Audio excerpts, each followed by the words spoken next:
아프리카 성자라고 불리는 슈바이처 박사에게 어떤 사람이 물었습니다. 교육에 있어서 가장 중요한 세 가지가 뭘까요? 교육의 세 가지 요소를 들자면 어떤 것이 있을까요? 그랬더니 그가 한 대답인즉 첫 번째도 본보기, 둘째도 본보기, 셋째도 본보기다 라고 답을 했다고 합니다.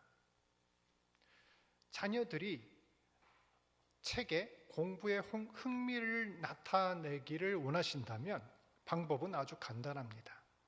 부모가 시간을 내어 책을 읽는 모습을 자녀에게 본보기로 보여주면 됩니다. 자녀가 몸이 튼튼하기를 원한다면 부모와 함께 운동을 하면 자녀도 자연스럽게 그것을 따라한다고 합니다. 그래서 자녀는 부모의 거울이다 이런 말이 있지요. 부모를 닮기 마련입니다. 아들이 아버지를 닮는 것 자명한 이치입니다. 외모는 물론 성격이나 기질, 삶의 모습까지도 닮아가게 됩니다. 저는 어릴 때 저희 아버지하고 별로 친하지를 않았습니다. 아버지하고 관계가 그닥 좋지를 않았습니다. 그도 그럴 것이 저희 부친께서는 굉장히 고집이 세셨고 또 가족들 이야기를 잘 안 들으셨어요. 사업을 하면서 또 가족들에게 정신적으로 물질적으로 힘들게 하였기에 어린 마음에 참 밉게 생각되는 그런 부분이 있었어요. 왜 능력도 안 되는 사업을 벌여서 우리 가족이 이렇게 고생시키는가 이런 원망도 많이 했었죠. 그러면서 제가 나는 앞으로 커서 절대 아버지를 닮지 않겠다. 아버지 같은 사람은 되면 안 되겠다. 이렇게 다짐하곤 했습니다. 근데 지금 저희 아버지가 이제 돌아가신 지 한 20년 정도 됐는데 가끔 거울을 볼 때 아니면 제 사진을 이렇게 들여다보고 있으면 문득 놀라곤 합니다. 왜냐하면 제 모습이 아버지와 너무 닮았기 때문입니다. 그리고 외모뿐만 아니라 성격이나 행동 여러 면에서 아버지를 닮은 그 모습을 보면서 참 어쩔 수 없이 난 아버지 아들이구나 이런 생각을 하게 됩니다. 당시에는 이해가 안 됐지만 지금은 아버지 마음이 일부분 이해가 되고 또 지금 살아계시면 얼마나 좋았을까 하는 그런 후회와 아쉬움도 남습니다. 제가 서두에 이런 얘기를 꺼내는 것은 오늘 읽을 본문이 바울 자신과 고린도 성도의 관계를 아버지와 자녀, 부모 자식의 관계로 비유하기 때문입니다. 14절에 바울은 고린도 성도들을 너희는 내 사랑하는 자녀라고 이야기를 하죠. 15절에서 그리스도 안에 1만 스승이 있을 때 아버지는 많지 아니하니 그리스도 예수 안에서 내가 복음으로써 너희를 낳았다 고백을 합니다. 이 말씀은 바울이 고린도 교인 한 사람 한 사람을 얼마나 각별하게 생각을 하는지 또 하나님이 맡겨주신 영혼을 얼마나 귀하게 여기는지를 잘 보여주는 말씀이라고 할 수 있습니다. 당시 고린도 교회 안에는 분열이라는 굉장히 심각한 문제를 안고 있었습니다. 고린도 교인들은 자기 선호에 따라서 또 자기 유익에 따라서 교회 지도자를 선택하며 파당을 짓고 분열하고 있었습니다. 어떤 사람은 바울, 어떤 사람은 아볼로, 또 어떤 사람은 게바, 즉 베드로를 따른다고 하며 저마다 편을 나누고 다퉜습니다. 이런 모습들은 세상의 지혜를 가르치는 철학가나 웅변가들을 따르는 방식과 똑같은 모습이라고 제가 예전 설교에서 말씀드린 적이 있습니다. 바울은 하나님의 지혜는 세상 지혜와 전혀 다른 성격을 가지고 있으며 사람으로부터 말미암은 것이 아니라 오직 성령으로부터 말미암고, 하나님의 사역자들은 서로 경쟁자가 아닌 하나님의 뜻과 복음을 위하여 협력하는 동력자다. 이 사실을 설파합니다. 오늘 우리가 읽은 이 본문은 바울이 고린도 교회의 분열과 관련된 논의를 마무리 짓는 단락입니다. 바울은 고린도 교회를 혼란에 빠뜨리고 있는 이 분쟁을 조속히 극복하고 자기를 본받아 하나님의 겸손한 일꾼이 되라고 촉구합니다. 그러면서 오늘 이 말씀이 나오는데, 바울은 자신을 가리켜서 나는 너희들의 선생으로서가 아니라 영적인 아버지로 대한다라고 이야기를 하죠.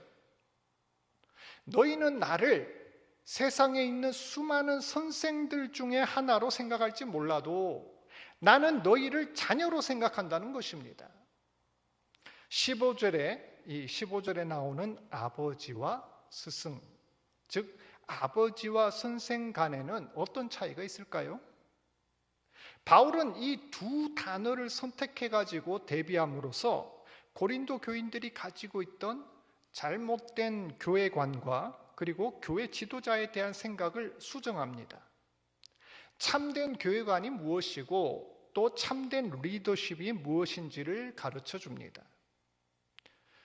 우리는 먼저 이 스승하고 아버지의 차이점을 이해해야 됩니다. 우리는 이 스승과 아버지, 선생과 아버지라는 이 두 단어 사이의 어감의 차이를 명확하게 이해하지 못할 수 있습니다. 왜냐하면 우리 한국에 사는 사람들은 모두가 유교 문화권 안에 살기 때문입니다. 우리는 옛날부터 아버지와 스승을 뭐라고 합니까? 그렇죠? 군사부일체라고 해서 임금과 스승과 아버지는 한 몸이라는 그런 생각이 은연중에 있어요. 그래서 이 바울이 말했던 것처럼 아버지와 스승의 개념을 대립적으로 보기가 어렵습니다. 둘 다 좋은 말 아닌가? 아버지도 훌륭한 분이고 스승도 훌륭한 분인데 뭐가 그리 다를까 생각하기 쉽습니다. 그런데 성경을 읽을 때 우리는 지금 우리의 문화적 배경을 가지고 읽어서는 안 되죠. 철저하게 성경이 쓰여진 당시의 상황과 그 문화를 대입해서 풀어내야 됩니다. 고린도 성도들은 철저하게 헬라적이고 로마적인 성향을 가진 사람들이었습니다. 그들에게 스승, 즉 선생은 우리 동양 문화처럼 절대적으로 순종하고 존경할 대상이 아닙니다.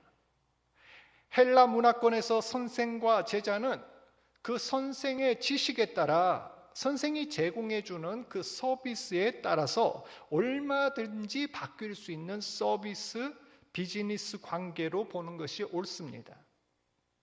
당신이 주는 지식이 나한테 유익하고 가치가 있으면 언제라도 그것을 내가 당신 밑에 배우고 돈을 지불하겠지만, 그렇지 않으면 내가 다른 선생으로 갈아탈 수 있다는 것이죠.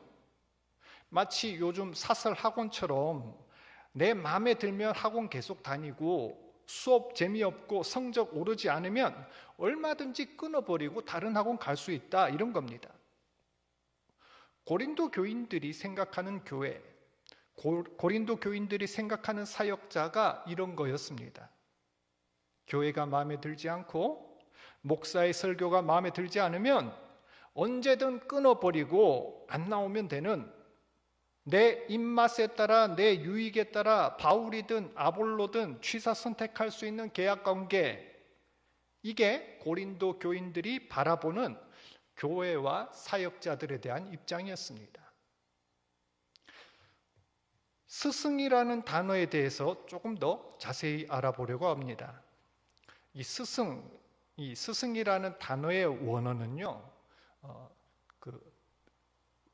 화면을 보시면 파이다 고고스라고 하는데 지금 여기 보이는 게 이 파이다 고고스와 제자의 이 일상을 도자기에다가 이렇게 기록한 겁니다. 이 파이다 고고스라고 하는 뜻은 초등선생, 가정교사 뭐 이런 뜻입니다. 그리스나 로마에 잘 사는 집은 집집마다 자녀들마다 이 파이다 고고스가 있었습니다. 대부분 부자들은 노예들 가운데 한 사람을 택해서 아무나 택한 건 아니고요. 좀 지식이 있고 어느 정도 글자를 쓸 수 있는 그 노예를 택해서 자기 자녀를 맡겼는데 이 파이다 고고스라는 사람들이 하는 일이 간단한 글자, 예절, 그리고 생활과 품행을 지도를 합니다. 이 파이다 고고스가 아이를 가르칠 때는요, 아무리 이 스승이 그 신분이 노예라고 해도 그 말에 순종을 해야 됩니다. 심지어 이 주인의 자녀라고 해도 매를 들고 체벌도 할 수 있었습니다. 근데 이 자녀가 나이가 차서 더 이상 배울 것이 없어지고 이 자녀가 그 주인의 자리를 물려받으면 다시 이 파이다 고고스는 노예 신분으로 돌아갑니다. 더 이상 스승과 제자 관계가 아니라 주인과 노예의 관계가 되는 거죠.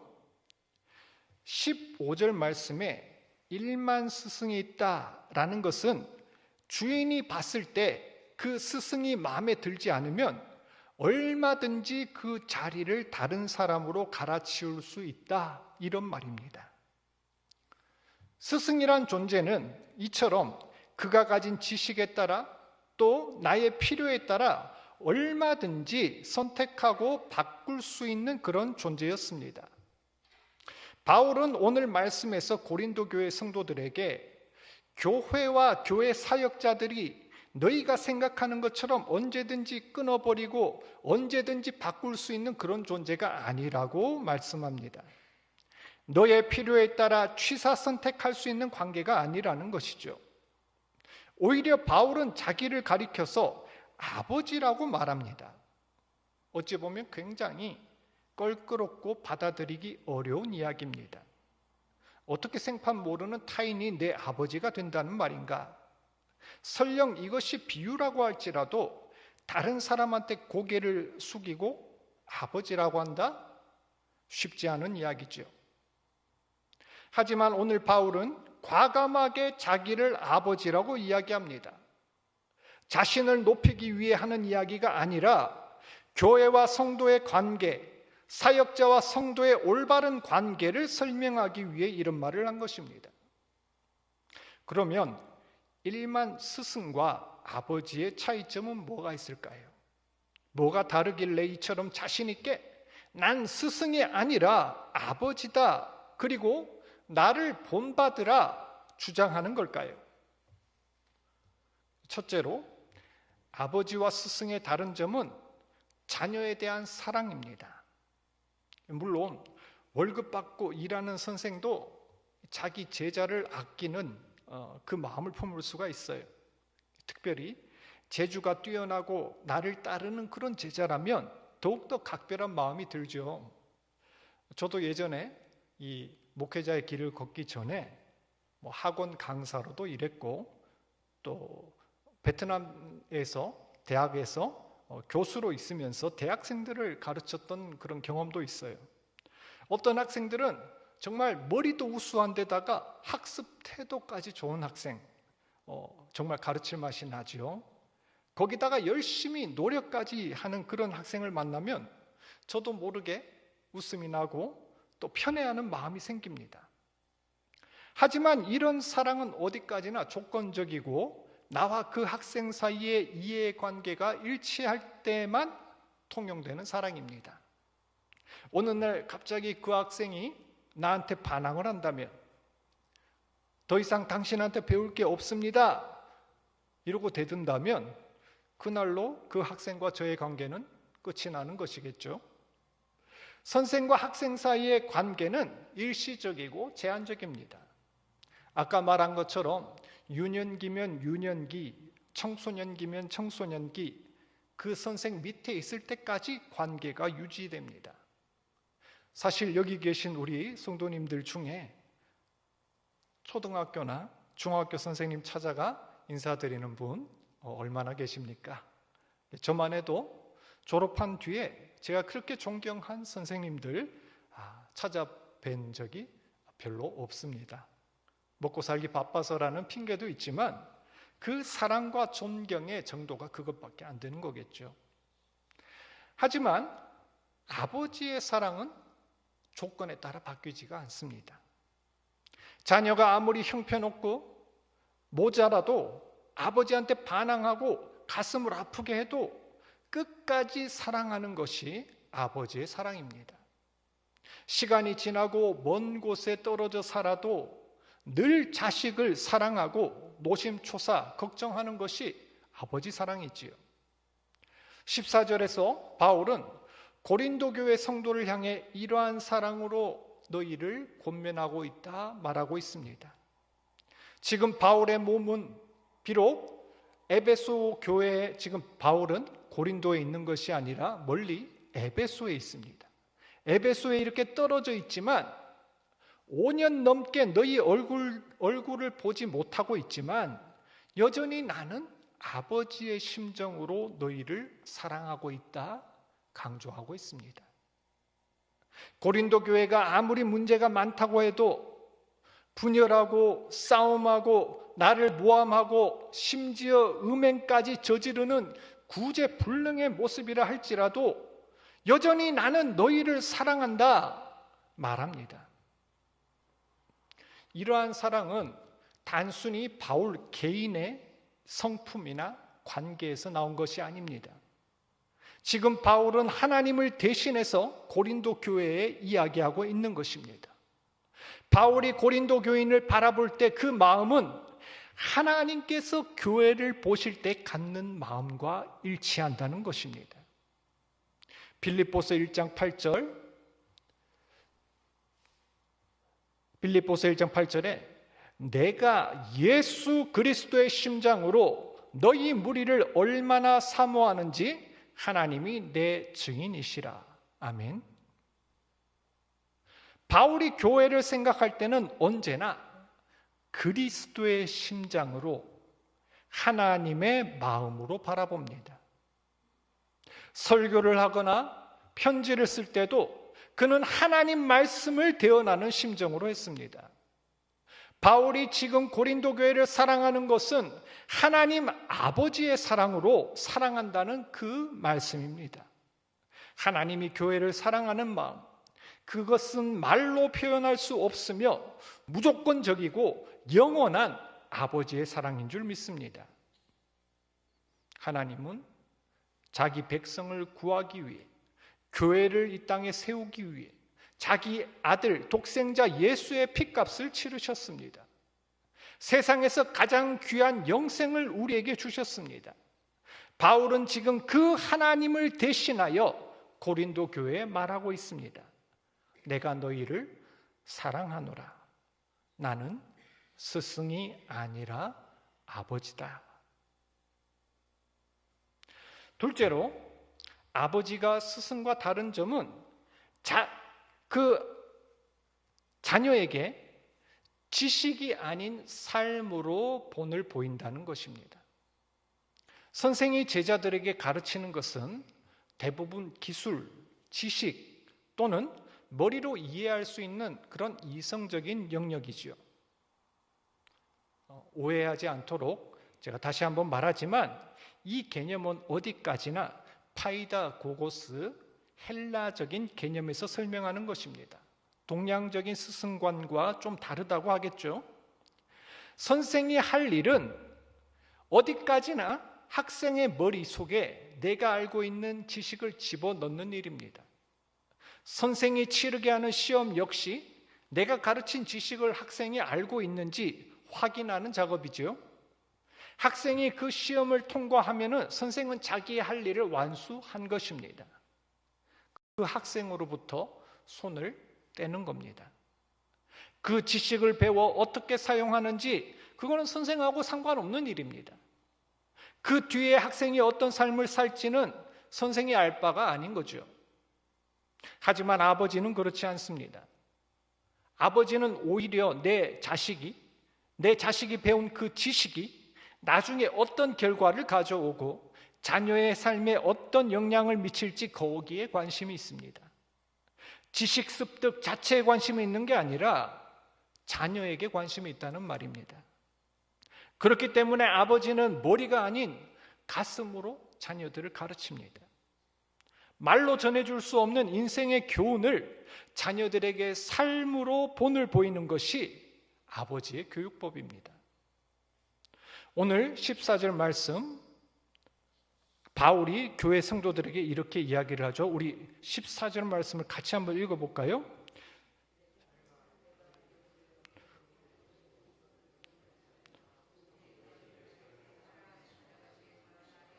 그리고 16절 말씀 같이 한번 읽어볼까요?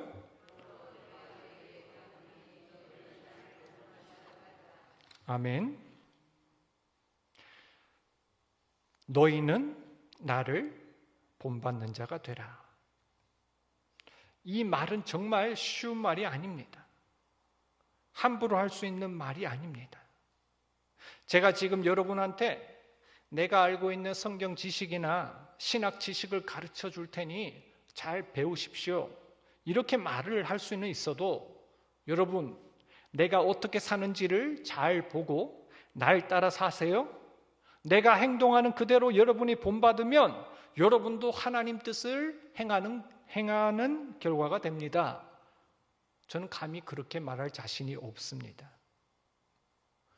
그런데 바울은 이렇게 이야기를 합니다. 날 본받으시오. 나를 따라 사시오. 이건 정말 아버지의 심정이 아니면 할 수가 없는 말입니다. 왜냐하면 여기엔 무거운 책임이 따르기 때문입니다. 만일 우리 인생에서 바울처럼 자신을 닮고 싶은 사람, 영적인 아버지, 인생의 멘토가 있다면 그 사람은 정말 행복한 사람이 아닐까 생각합니다. 이 시대의 가장 큰 비극, 또 한국 교회가 처한 가장 큰 공황, 그건 이처럼 본을 보여줄 사람이 적다는 것입니다. 지식은 넘쳐나고 말은 번지르한데 삶을 통해 인생의 본이 되고 신앙을 전수해 줄 사람이 적다는 것이 가슴 아픈 현실입니다. 또 한 가지, 바울이 나를 본받는 자가 되라 한 것은 그의 삶이 그만큼 흠없고 완전해서가 아닙니다. 바울 사도쯤 되니까 날 따르라, 나 정도만 살아라, 이런 의도로 말한 게 아니라는 거예요. 만약 정말 그렇다면 그 앞부분에서 자기 자랑과 자기 의의를 잔뜩 열거했을 겁니다.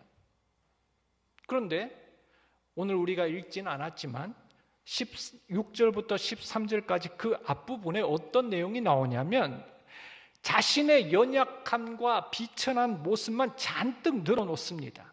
심지어 자기 부족한 부분, 이런 것들을 적으면서 뭐라고 하냐면 자신들이 세상의 더러운 것과 만물의 찌꺼기가 되었다라고 이야기를 하죠. 바울이 여기서 나를 본받으라 한 것은 하나님의 은혜를 바라며 하나님을 신뢰하는 믿음으로 살라라는 그 뜻입니다. 나처럼 연약한 사람도 죄인의 괴수 같은 나도 믿음의 길을 걷고 있으니 하나님이 함께 하신다면 너희도 충분히 할 수 있다. 용기를 주는 말입니다. 저는 여기 계신 우리 성도님들이 바울처럼 말할 수 있었으면 참 좋겠습니다. 여러분의 자녀들에게, 내가 속한 우리 구역 식구들에게, 같이 일하는 직장 동료, 친구들에게 나처럼 사는 것이 그리스도인의 삶이다. 믿음의 샘플로 우리 자신을 제시할 수 있었으면 참 좋겠습니다. 끝으로 바울은 하나님 나라가 말에 있지 않고 오직 능력에 있다라고 증거를 합니다. 고린도 교인들은 스스로 지혜가 있다고 자부하던 사람들이었습니다. 당시 최고 수준의 철학, 최신 유행에 수사학으로 무장하고 있었습니다. 또한 고린도 교회 성도들은 다양한 은사도 있었습니다. 특별히 방언하는 사람들이 많았고 어떤 사람은 예언의 은사까지 있었습니다. 문제는 이런 은사를 가진 사람들이 은사를 가지고 자기를 높이고 예배 질서를 흐트러뜨리고 교회를 분열시키는데 그걸 사용했다는 겁니다. 지혜도 있었고 말도 잘하고 영적 은사도 있었는데 그걸 가지고 교회를 섬기고 덕을 세우는 데 사용하는 게 아니라 자기를 높이는 데 내세웠다는 거죠. 바울은 18절과 19절에서 이러한 자들을 스스로 교만하여 진 자들이다 라고 말하면서 주께서 허락하면 내가 그들을 찾아 그들의 말이 아니라 오직 그 속에 있는 능력을 시험해 보겠노라 경고를 합니다. 왜냐하면 20절 말씀처럼 하나님의 나라는 말에 있지 않고 오직 능력에 있기 때문입니다. 사역자가 아무리 말을 잘하고 지식이 많다고 해서 하나님 역사가 일어나지 않습니다. 하나님은 교만한 사람에게 능력을 베풀지 않으십니다. 하나님의 능력은 오히려 사랑과 섬김, 겸손과 헌신 속에 임합니다. 오늘 바울은 자신을 자랑하고 더 이상 자신들에게 선생이 필요 없다 이렇게 호언장담하는 그 고린도 교인들에게 일침을 가하죠. 하지만 그 일침, 그 훈계 가운데는 사랑과 온유가 들어 있습니다. 마치 아버지가 잘못한 자녀를 혼내킬 때 징벌 자체의 목적이 있는 게 아니라 자녀가 잘 되기를 바라는 마음처럼 바울도 고린도 교인들이 올바로 자라고 성숙하기를 바라는 마음에 이 견책과 훈계를 하고 있는 것입니다. 아버지는 부드럽고 듣기 좋은 말만 하지 않습니다. 오히려 귀에 쏠깃하고 칭찬만 하는 사람, 뭔가 꿍심이 있는 사람입니다. 손해보지 않고 좋은 게 좋은 거라 말하는 사람, 자기의 이익을 챙기려는 사람입니다. 참된 아버지는 진정 자녀의 장래를 생각합니다. 자녀의 영혼을 먼저 생각하는 사람입니다. 자녀를 혼내키고 야단칠 때 사실 부모님의 마음 편치 않죠. 속으로는 이 자녀랑 관계가 불편해질까 봐, 자녀들 마음에 상처를 줄까 봐 불안해하고 노심초사하지요. 하지만 그래도 자녀가 잘 되기를 바라는 마음에 쓴소리를 하는 겁니다. 잠언 10장 17절에 훈계를 지키는 자는 생명길로 행하여도 징계를 버리는 자는 그릇 가느니라 하였죠. 요즘 세태는 좋은 말만 하는 경향이 있습니다. 교회에서뿐만 아니라 가정에서도 사회에서도 훈계나 견책, 쓴소리를 하면 꼰대 소리 듣지요. 감정 상하지 않는 선에서 최대한 개인의 의견을 존중하는 범위에서 말합니다. 참 젠틀하고 민주적인데 성경적이진 않습니다. 성경은 자녀에게 훈계와 견책을 아껴서 안 된다고 말합니다. 특별히 영적인 부분에선 더 그렇습니다. 바울은 고린도 교인들에게 아비의 심정으로 교훈합니다. 때론 매를 드는 심정으로, 때론 사랑과 온유의 마음으로, 그리고 이 두 방법을 동시에 사용하는 것을 볼 수 있습니다. 오늘 우리는 바울의 이 모습들을 통하여 교회 안에 있는 참된 리더십, 참된 교회관이 어떤 것인가를 알아보았습니다. 이것은 교회 안에 있는 목사님이나 일부 직분자에만 해당되는 내용이 아닙니다. 교회 안에 영적 책임을 가진 모든 성도에게 적용되는 말씀입니다. 오늘날 많은 기독교인들이 철새 생활을 한다고 해요. 내 마음에 들고 유익이 되면 이 교회 나갔다가 마음에 안 들면 다른 교회 또 다른 목회자를 찾는 교회 쇼핑을 한다고 해요. 이런 사람은 선생, 즉 파이다 고고스를 찾을 수 있을지 몰라도 영적인 아버지의 진정한 사랑은 알지 못하는 사람입니다. 또 오늘날 많은 크리스찬들이 말과 지식에만 관심을 갖고 삶의 능력을 드러내지 못하는 안타까운 현실을 봅니다. 오늘 말씀에 말만 앞세우는 자는 교만한 자이고 하나님의 나라는 말이 아니라 능력에 있다라고 말씀을 합니다. 그 능력이 무엇입니까? 그것은 사랑과 온유 그리고 삶으로 본을 보이는 그러한 믿음이었습니다. 저는 여기 계신 우리 성도 모두가 바울처럼 누군가에게 영적인 부모가 되기를 간절히 바랍니다. 또 우리 주 예수 그리스도의 모습을 닮아가며 말이 아닌 삶의 능력으로 하나님 나라를 세워 가기를 주의 이름으로 간절히 축복합니다.